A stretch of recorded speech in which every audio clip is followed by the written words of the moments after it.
Hi, my name's Nick Davis, creator and developer of the Blast Technique, and today I'm very grateful to interview Darren Housley. So, Darren, can you tell me a little bit about yourself for the audience? Hello there, my name is Darren Housley. I'm based in York and my brand is York Hypnotherapy Clinic.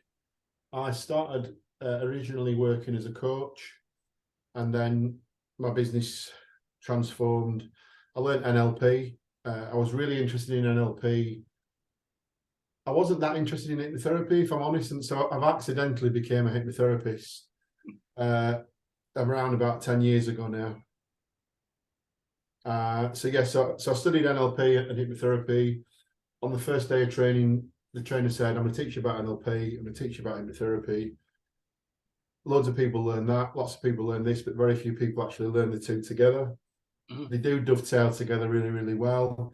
There were lots of myths and misconceptions about hypnotherapy that I believed in, which obviously I've now learned how effective it is. I was doing case studies as part of my training, loved what was happening. And I fell in love with hypnotherapy, so much so that I've now got a business that's called York Hypnotherapy Clinic. Fantastic.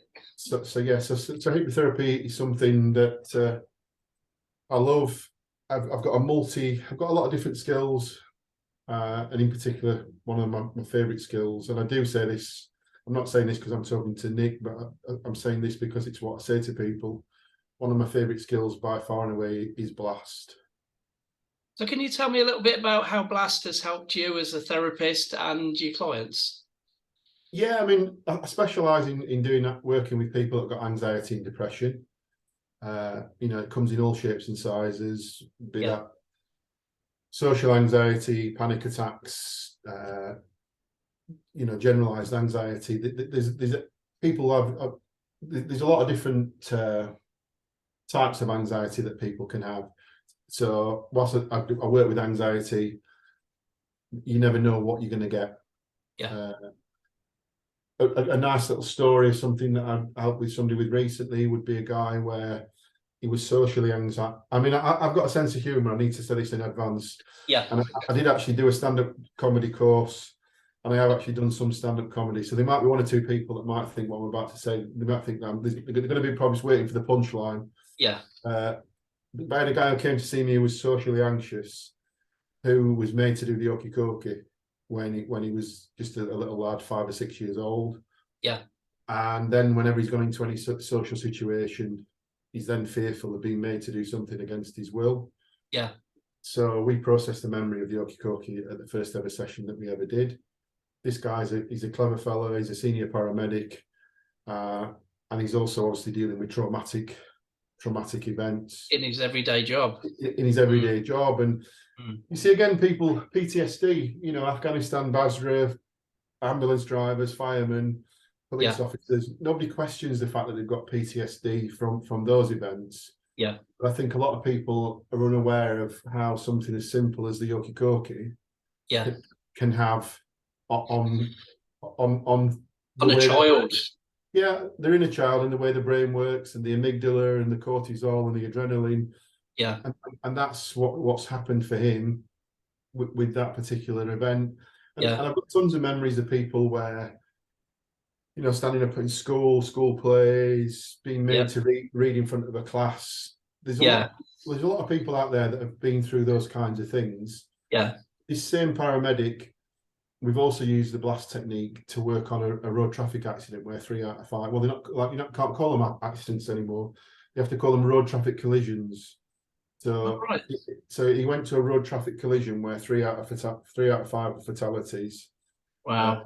2 of the fatalities were very, very young children. And he was one of the first on the scene. So that for me shows the versatility of Blast. Yeah. That we can work upon.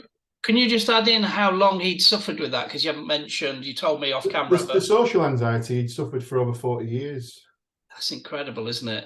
And like you were saying, is about that kind of public humiliation at school. People don't understand that can be as traumatic for a young child. And 40 years, whereas like you say, if he was in Basra in Afghanistan or whatever else, they'd say, oh yeah, we understand that, but people don't recognise these seemingly, you know, some people might say they look insignificant, but it's how it makes you feel at the time. Yeah, I mean, I've worked on school milk as a trauma. There was 25 kids in the class, and there was only 24 bottles of milk. Yeah. And child number 25 came to see me 30 years after the event. Nobody likes me. Nobody cares for me. Nobody wants me. Yeah. Because of what had happened. And we did blast. And at the end of it, his positive phrase, he laughed and he went, "It just weren't enough milk." Nice reframe, yeah. You know, it's just, it had been a big thing for 30 years of his life. And then, you know, that positive phrase and that reframe, and that expression of humor, you know, that sort of unconscious sort of laugh. Yeah. Is phenomenal. And as I say, I've worked on lots of stuff like that, and I've worked on a lot of stuff that's happened to people when they were sort of 3, 4, 5, 6 years old and beyond. But there's a lot of stuff that happens at a young age. Yeah. I mean, when it comes to anxiety, I find often, particularly people that have had panic attacks, you know, they've had a panic attack. They've never had a panic attack before in their life. They're worried that they're going to have a panic attack, and in that very moment of having that first panic attack, they thought they were going to die. Oh, I've had them, mate. Honestly, I used to suffer 23 years ago. And as people know, I got stabbed in the heart when I was 19, and I said I died when I went to hospital. No pulse, no blood pressure, no heartbeat. I said the fear when you're dying like that is massive. I said when I had panic attacks, exactly the same thing, but panic attacks happen several times. You know, it's not just the once. And I say to people, that's how I qualify how bad a panic attack is. It's one of the most horrible things that can happen to you. So is that the kind of area you specialise in? Anxiety, social anxiety and depression. Depression. I've been fortunate as well that within my work that I've worked with hundreds and hundreds and hundreds of people. I've lost count actually how many people I have worked with. I do have to say at this point, Darren is one of the busiest blast practitioners we have, and your diary is six days a week. Are you like 5, 6 days a week?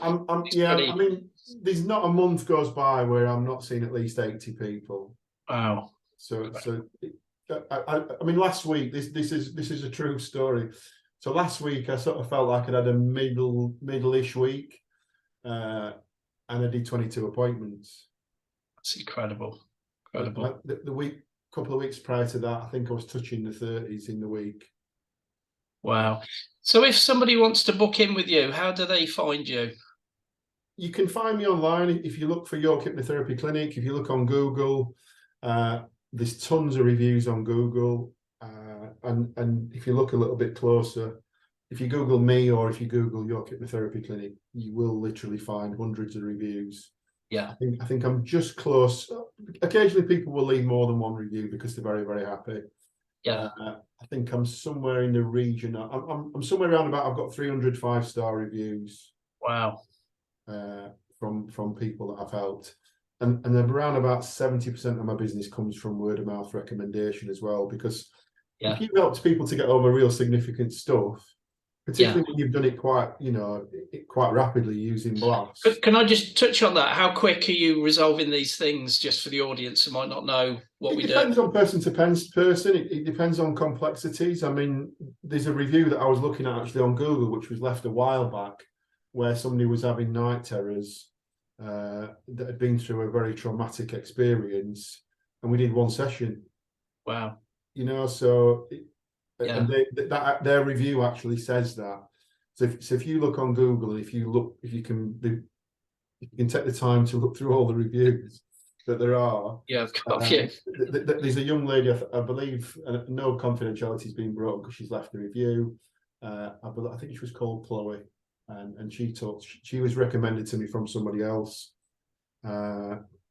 She'd been through something quite significant. We work content free as well. I mean, that's the other beautiful thing. Around about 10 or 15% of my work is delivered content free. Occasionally, people will work content free and then afterwards still feel comfortable telling me what happened. But again, I think that's a beautiful thing. Particularly as a male.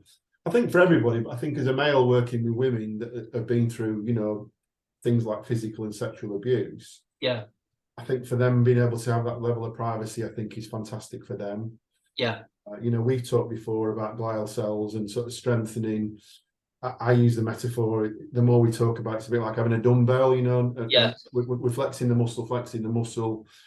And I think that talking about things again and again and again can only lead to strengthen things rather than weakening things. Yeah. And that's the beauty of blast, isn't it? That it actually severs those emotional pathways. So you have the memory, but it's a distant memory. So you kind of know what happened, but it doesn't bother you anymore. Yeah, and again, I have got a sense of humour. You know, often when I'm doing blast, I'll say to people, you know, do I look anything like Will Smith? and because I often when I'm doing blast, I'll say, have you ever seen the film Men in Black? And they'll say, yeah, I've seen Men in Black. And it's as I say, do I look anything like Will Smith? And we obviously have a bit of humour. Yeah. And I said, I'm not going to erase your mind. You'll still know that event happened. Yeah. I'm just going to change the way you think and feel about it forever. Yeah. And we'll get that. Really, I think that's a really powerful thing. And, you know, you're a very approachable person. I love the way you do therapy. And, you know, you're a very, the way you've used blast so much on so many people is really, really great. So really appreciate your time, Darren. So thank you for joining me today. And thank you for those kind words and all the stories. Thank you. Thanks a lot. Have a great one. Brilliant. Thanks, Darren.